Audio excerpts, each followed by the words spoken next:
YouTube, what's up? Back again for another daily fishing video here on Andrew Upshaw Fishing. Just got back from Lake Hartwell.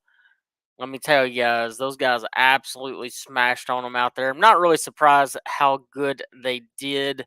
Uh, but I will say this practice was way different than the tournament for me.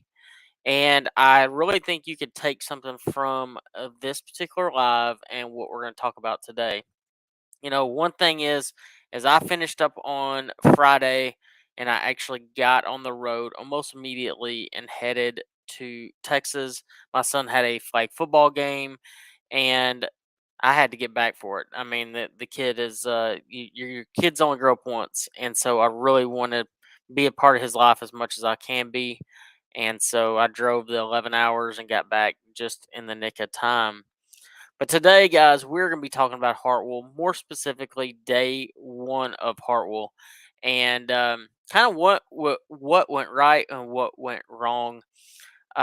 Make sure you drop your questions in. Alex, what's up, buddy? And Rusty, how's it going, man? Make sure you drop your questions in, your comments. Maybe if you fished the event, I'm pretty sure Alex fished the event. I'm almost positive I saw him at one point there. But overall, not the finish I wanted. I want to say I finished in the 120s. Um, and I'm going to have a day two video come out and we're going to talk about what happened on day two. I'm really not going to go into it too much, but I want to talk about day one and the expectation as to what I believe day one was going to yield basically.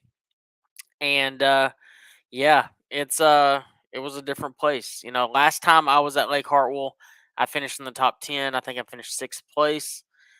So to come out and not have the finish that I wanted was a little bit frustrating. So there is that.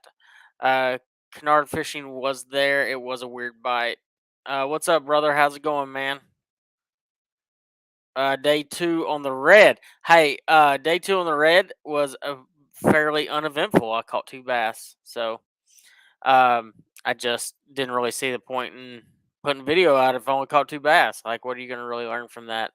I made some pretty piss poor decisions on day two, and therefore I did not catch them.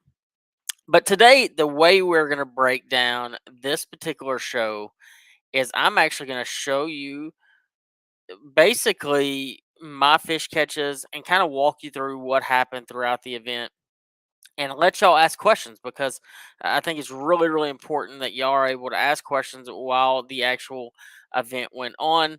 And I laid it out into one big file, and hopefully this works. I've never done this before, so we're going to see what happens next. So this is I just rolled into my first spot here, and so basically you can hear the boats running in the background. So I mean, people are still taking off and everything's going on. This particular area here was really unique. It was off the end of a point, and I'd found a school of fish that was kind of roaming there first thing in the morning, and there was a couple of piles through there. And you know, the one thing about Hartwell that I've always known is there is a feeding window first thing in the morning. So you have to find where those fish are feeding first thing, and then there's always this lull time throughout the day. And then at the end of the day, they start biting again. Well, in this particular situation, I rolled up to my point, and this happened. So here we'll roll it. So I see some out there with my active target. I know they're halfway decent fish, and I actually came up for it. and honestly, I wasn't really sure how good these fish were. I mean, I'd caught one 2.5 pounder there in practice, and quite honestly, for me, a 2.5 pounder was kind of hard to catch. It wasn't the easiest thing to do, like it made it look like as far as the Oh my god, weights. that was damn big. Oh my god. And that was about a 4 pounder. I say I call it a 4 pounder. It was probably like 3 to 4 pounds. I saw it actually come up on my caffeine shad, roll behind it. I mean, on the camera you can actually see the swirl from the fish, and honestly, I thought, I mean, I could see the whole fish come out, and it was a really, really nice one. And so that was fairly disappointing. Uh, but I did turn here, and we'll kind of fast forward it to this direction here. So this was my first actual hookup of the day. Once again, I look over Best my active thing, target, and active target's really like important at one a place crank like and you this. got them, you know? And I see the fish, and this is how they're See? supposed to act. Hooks Yeah, up, sounds it comes good. over there and eats my You need bait like help? it's supposed to.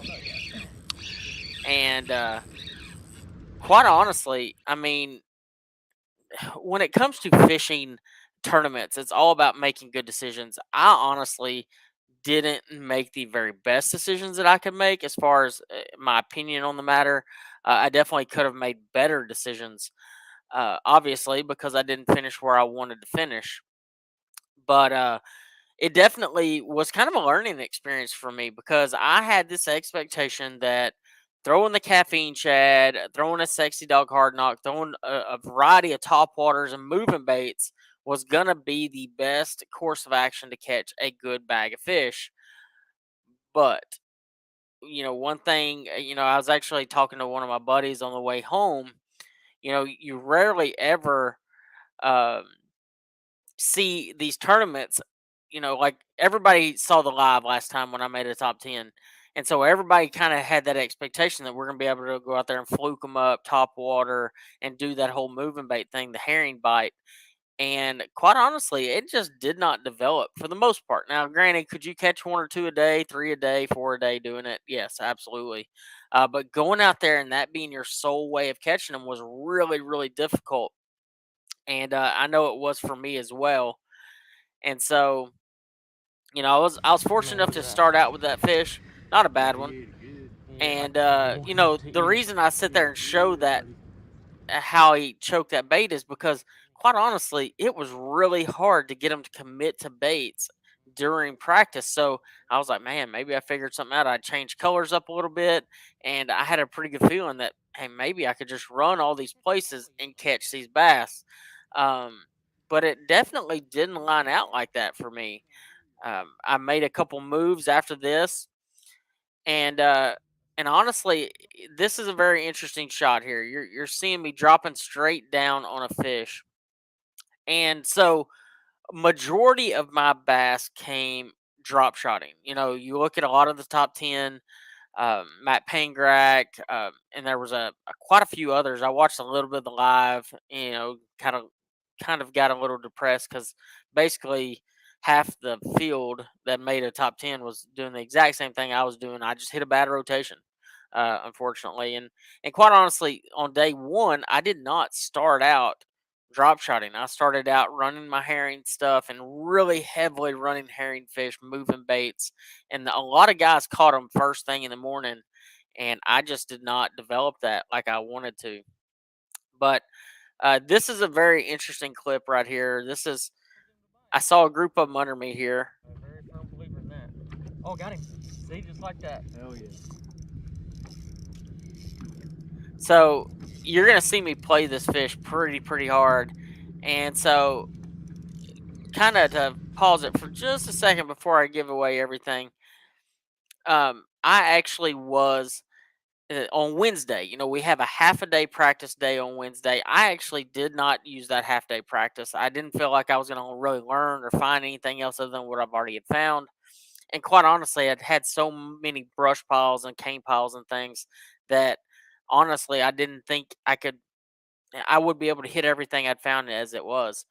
So I went and shot a TV show up at Kiwi, which is right up the road, and during that particular TV show, I caught the living crap out of them on 4 pound test. And I was drop shotting 4 pound test. And when you get on a place, and I'm just going to go and tell you, did you have to do it? No. One thing that I learned though at Kiwi, and I've learned over time, is when those fish follow your bait back. And in a situation like Hartwell, they will follow your bait from a long ways off and come right up under the boat and set down. Well, when you're dealing with really clear water, 5, 6, 7, 10 foot of water visibility, it's super hard to get those fish that are immediately under your boat to bite or to react to anything. That's when I go to a lot lighter line. In this case, I went to 4 pound line. I could have probably gotten away with 6 pound line, but I already had 4 rig because I'd already been kind of playing with it as it was. And, I'm gonna have some people kind of comment. And they're gonna say, "Man, you're crazy for throwing 4 pound test." But I'm very confident with 4 pound line. I have no problems with it, especially when there's not really a lot of cover around. You might have a brush pile, but you can kind of lead fish away from that kind of stuff. But let's see this catch here. I mean, it's not a great big one, but it is on 4 pound test. That's fine. And Yeah. honestly, and I boat flip it here on 4. 4 pound Um, test. yeah, and you even hear me say 4 pound test. Immediate. And I ain't caught one under my troll motor yet on a and drop shot. that's a very interesting point too. I Yeah. had not Knock on caught wood, a man. fish under my boat All these other during fish. practice on a drop shot, and that's really interesting when you start looking at drop shot and dropping right under your boat and trying to catch bass. Once again, I kind of go on a tear here. Um, they follow my caffeine shad out. Got him. They get right under the boat, drop back down, catch another one. And this became a trend all morning long for me. And right here, it's really important to have a good drag system, and especially with Yeah. 4 pound line. 4 pound. Crazy. And you know, at this point, I think I got it figured out. I mean, I'm like, dude, nobody in this field is drop shotting 4 pound line, minus maybe one or two of the Japanese anglers that I know throw 3 and 4 all the time. I'm like, nobody's doing it. If this becomes a thing, I might have this to myself. And my wheels start turning. I'm like, man, if I can get these fish to bite under me all day long, and I'm able to run a lot of these places that are getting a lot of pressure and drop that 4 pound line on there, I might be able to catch some really big ones behind all these dudes fishing a lot of the same stuff. So I'm getting kind of jacked up. My co-angler's getting jacked up because, and the cool thing is this co-angler, I drew him at Toho this year. It was on my day 2 partner at Toho, so I drew him on day 1 at Hartwell as well. So I already knew the guy. Kind of broke the ice a little bit, so it made it a little bit easier. But I Not a mean, bad one either. No, it ain't. I'm sitting here fighting this fish, and you have to fight him a little bit longer on 4 pound test. But when you have nothing in the water, you don't have anything to worry about truly. You can fight these fish, you can land them, you can do whatever you need to do. You got to. There's 3 really important aspects of using really light line, though. You got to have, and this is, guys. I've spent a lot of time with 4 pound line and really light line as it is. You got to have a good limber rod, one that, I mean, like true medium light or even light action rod. You want that rod to do the work for you. Uh, because there's a lot of times when you set the hook, you see me, I'm setting the hook. My drag's actually cinched down pretty tight, just to make sure the hook gets driven in right. And my hand immediately goes to the top of the reel to loosen my drag, because as soon as those fish come up, and a lot of times they come straight up and jump as soon as they get there, they'll go straight back down the bottom.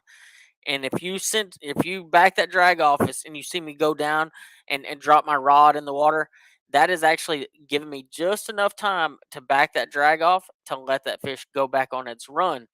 You would be so totally surprised how easy it is to fish that super light line, those small baits, open hooks.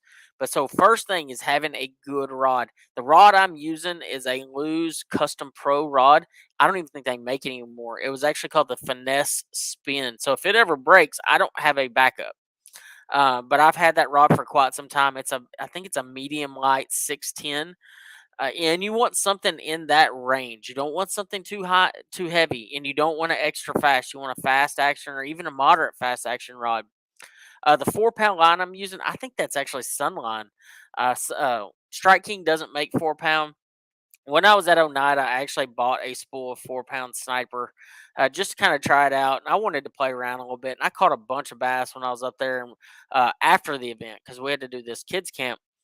And honestly, I was like, man, I just want to like keep experimenting with this, and I did, and I kept catching bass everywhere I went with it, even in places where it's super high pressure. I was like, man, I'm not scared to catch them on it in the tournament. I actually, a funny story for you. I actually weighed in 2 of my bass in the Forest Wood Cup when we were at Lake Murray. I want to say I finished like 15th or 12th, or I don't remember what place I finished, but it was in the teens somewhere. I weighed in 2 of my bass on 4 pound line there, and when you're dealing with really, really high pressured fish, or maybe you're on a community hole, quote unquote community hole, having a different bait makes a world of difference to catch those bass. And sometimes it's a bait, sometimes it's a line size. It can be a variety of different things. But the third most important thing when it comes to fishing that really light line is having a really good reel that has a good drag system, not a sticky drag system. This is, can you get away with fishing one like that? Absolutely. I don't back reel. You'll hear that terminology, back reeling. I don't do that. I learned to use my drag a long time ago. I feel like I lose less. I don't have to stress as much about it by back reeling and all that stuff. I know guys have a lot of success doing it. I just don't do it on mine. But the other thing that is an important aspect of that is I'm using an open hook. So I'm not using a Texas rig plastic. I'm actually using it nose hooked, and that makes a lot of difference as far as hooking them, because I mean, when you're using a light action rod and you got to jack them still to actually get the hook driven in. So it's just an interesting way to fish. It's not for everybody, and you're gonna have people that absolutely tell you you're absolutely nuts for doing it. But I love it, man. I think it's so much fun to catch them like that. Once again, I throw my caffeine shot, and so this is an interesting point. What I noticed on day one, and it carried through the entire tournament, but more so on day one. If I pulled up to a place and I fired a moving bait, whether it was a caffeine shad, a top water, a magic swimmer, whatever it was, whatever I was trying to imitate herring with, all it would do, minus that one or two fish catches on day one, is it would draw them off cover. They would not touch it. It was the most frustrating couple hours of my day, was those first few hours of having these fish come up and miss and miss and miss, and not even really. I say they're missing, like, there was a lot of times I didn't even have a bite.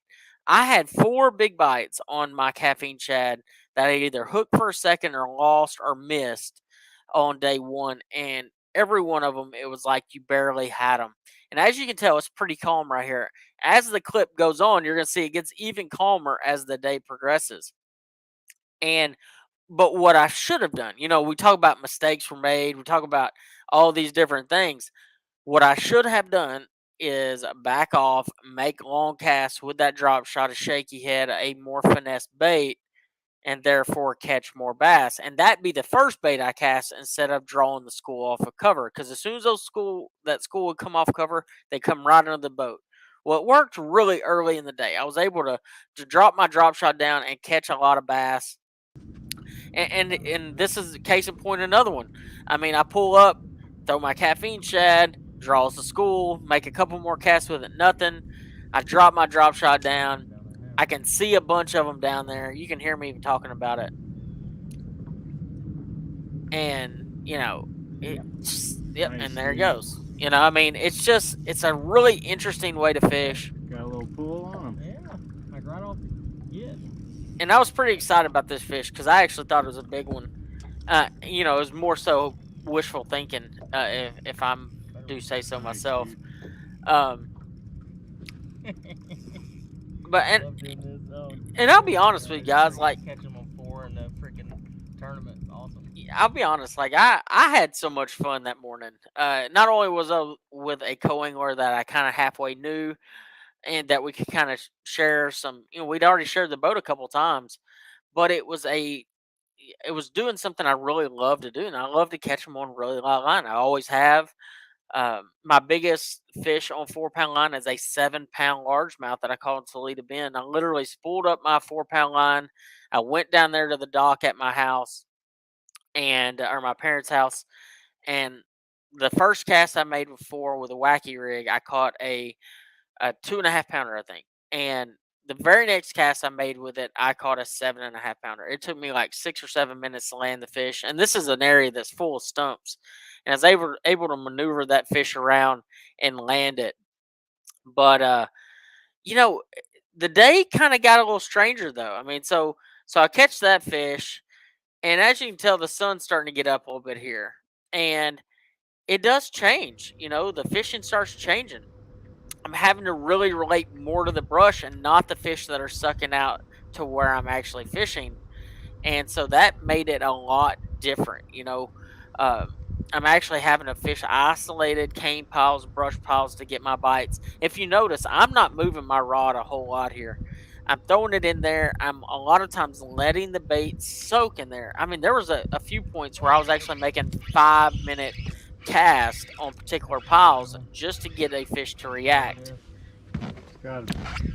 And and my day actually started getting better. My quality started getting higher. I was getting bigger and bigger fish. I upsized my line here. I went to braid to fluorocarbon 8 pound test, especially around that brush, because they would a couple times in practice. Better than what I got at least. I would you can see how fat these fish are here. 100%. But a lot of times during practice, I would hook up one in the middle of those brush piles, and they'd be pretty big ones, and they break me off. And I was using 6 pound line then, so I went to 8, and I do think it made a big difference as far as that goes. So we'll fast forward to here. This is an interesting catch, but I do want to take a second and say, hey, what's up, Eli, and what's up, Scott and Cajun? Yes, I was throwing 4. Pretty crazy, I know. But we'll drive right back on into this. But this is a pile that I had a lot of expectations for.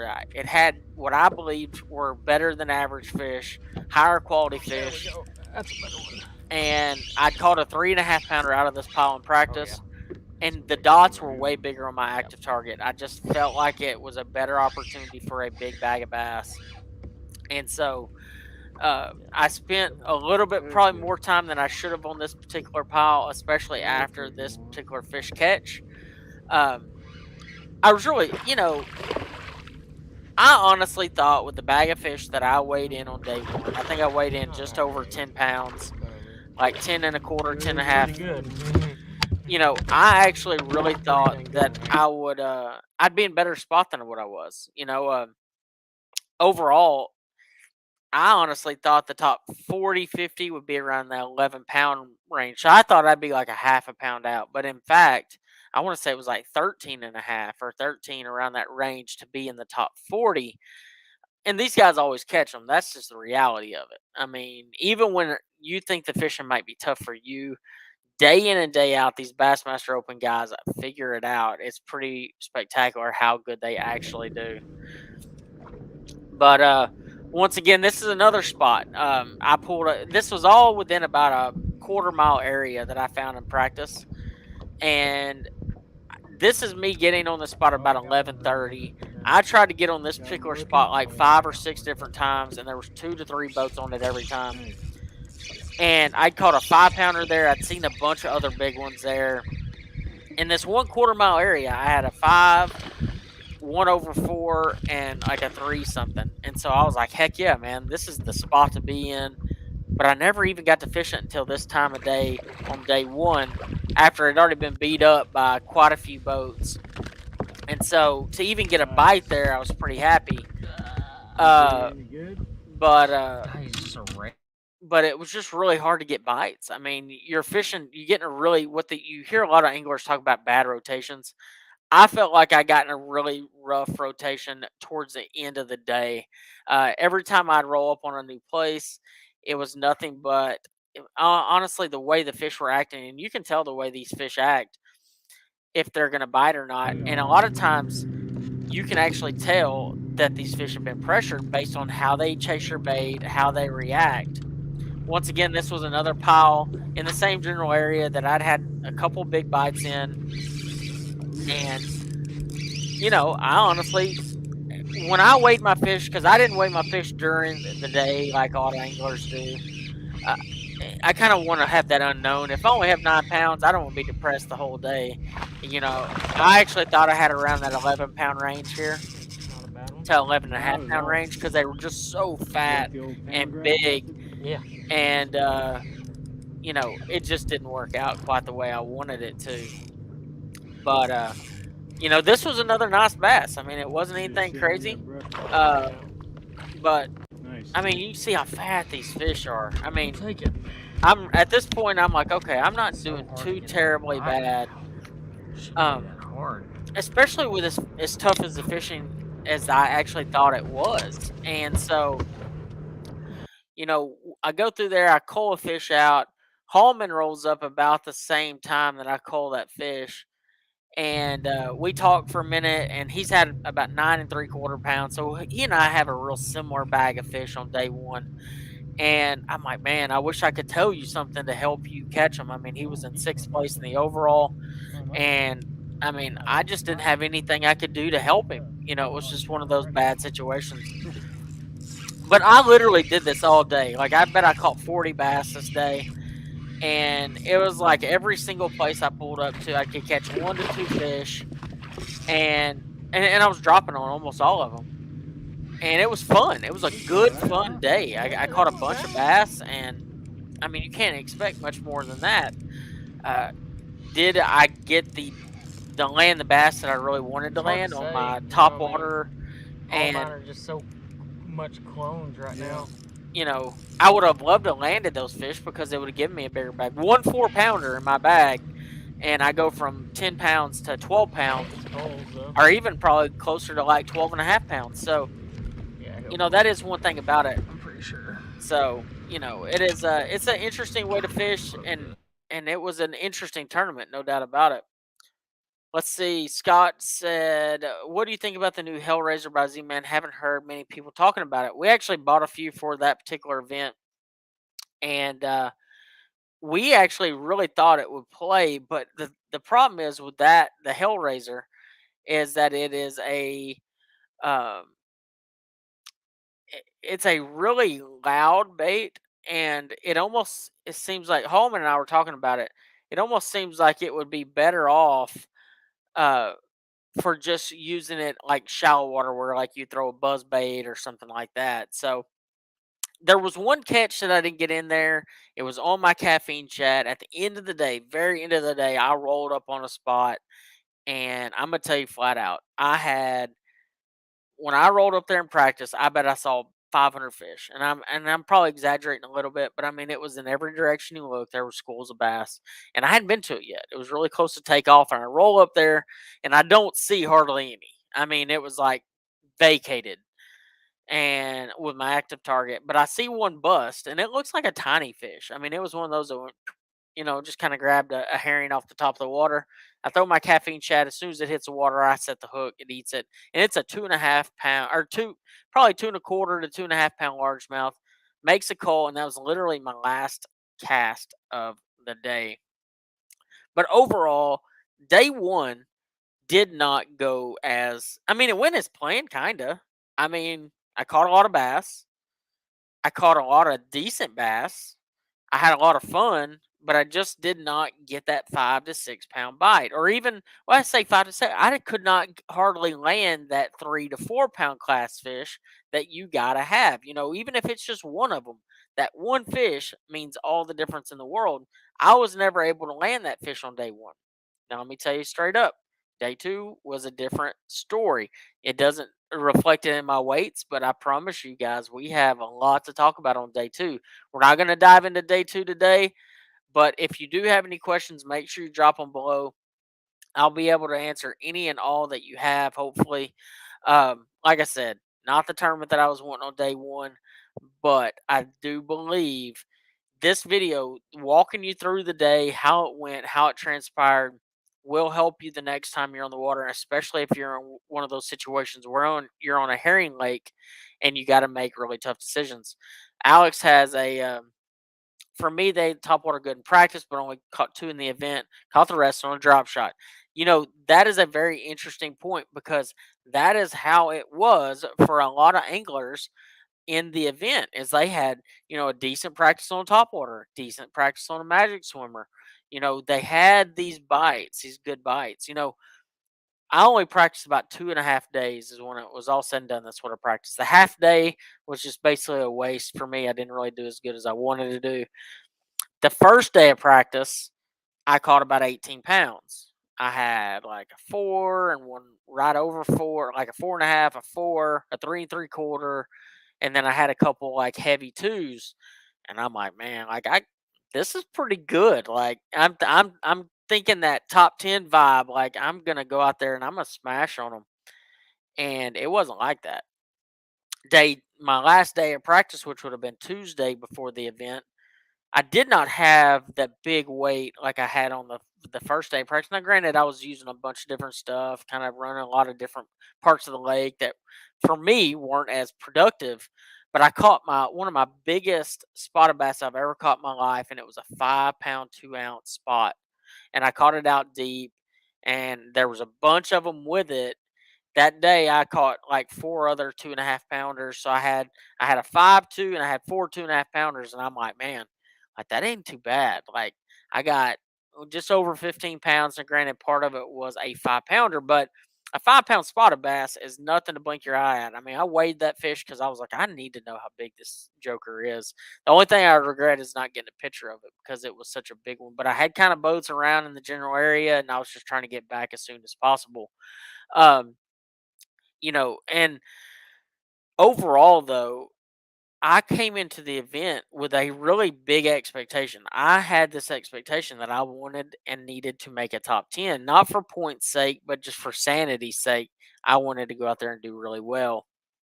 Um, Alex actually makes a really good point. I think all that with all the pressure, the brush pile fish never got a break. So you always get this. I'm gonna say the locals will tell you all this stuff like, man, if you'd have been here 2 weeks ago, like the fishing was fantastic. Now, a week, a 1 week prior to us being there, the fishing was fantastic. 40 to 50 bites on a fluke a day, top water a day. I mean, like unreal bags, like 21, 22, 23 pound bags out of these brush piles that he's talking about. And I'm and honestly, from what I've been told, is over the last 4 weeks, there's been a big tournament almost every single weekend.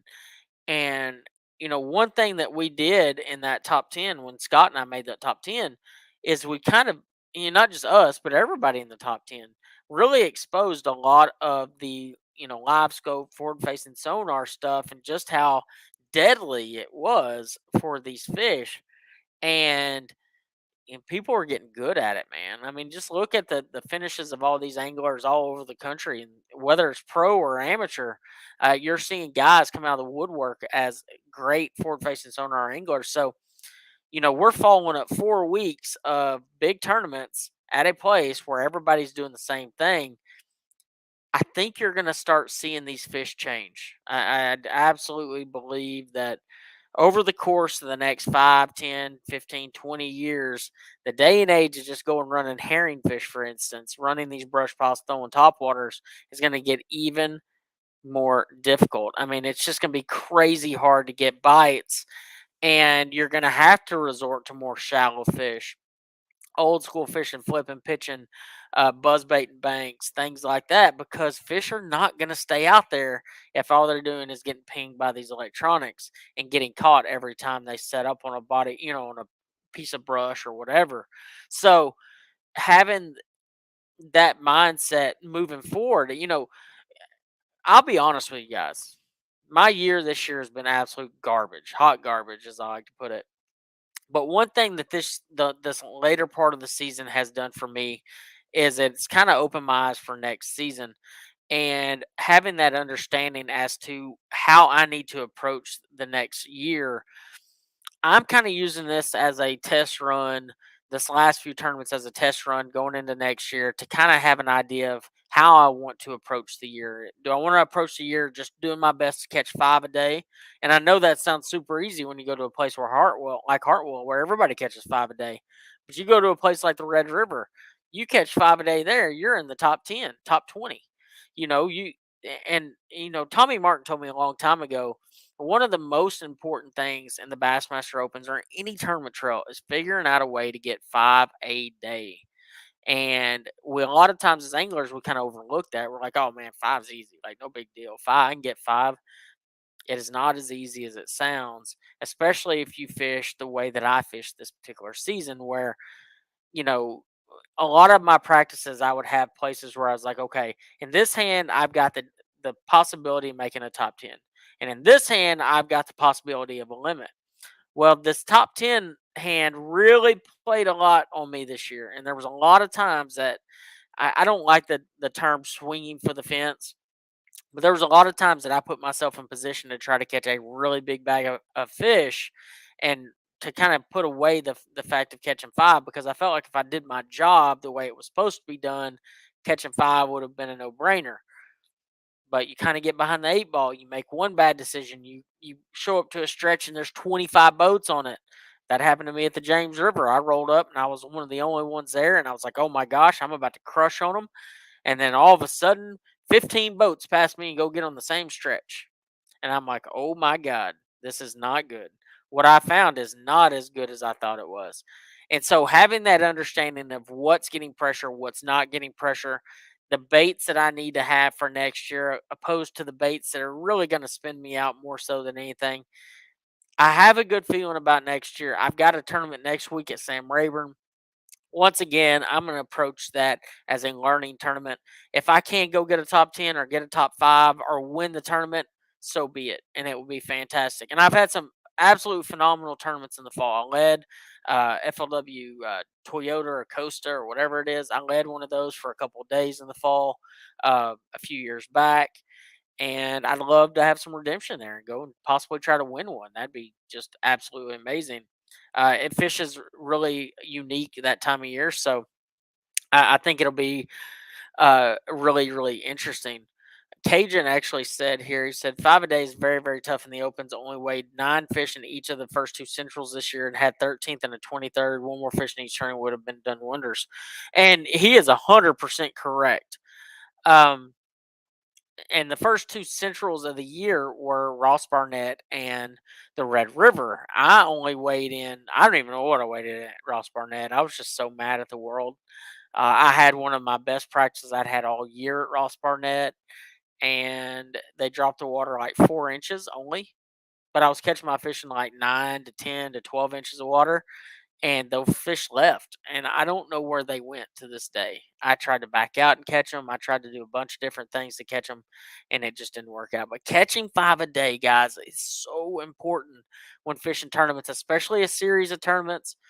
When you look at what the opens are going to be like next year, you got the new EQ, the elite qualifiers, where they're actually going down the list, taking those anglers. I think they're taking 9, 8 or 9, and so the overall is going to be super important. You're going to have a lot of anglers come fish the overall. I'll be there, not retiring yet or quitting yet. I thought about it, but I'm not going to yet. So we got to tie our boots back on, get everything ready for next year. I know I'm going to be ready, jam packed, and ready for next year. I can promise you that. I am so motivated right now to go out there and get my job done. Um, I hate sucking. I hate not doing well in tournaments. But let me tell you, I don't know what day it's going to be this week, but one day this week, we're going to have day 2 of this. And I promise you, you don't want to miss it. There were some things that happened on me on day 2 that were really, really unfortunate. And I've never had happen in my entire life, my entire career. I haven't talked about it on social. Nobody even knows what I'm talking about. But we're going to talk about it here in a few days. Guys, thank y'all for joining in. If you have any comments or questions, make sure you drop them in the comment section and share this with a friend. Share this video with a friend. If you haven't subscribed yet, make sure you do so. Guys, I appreciate y'all watching, and I'll see you on the next video.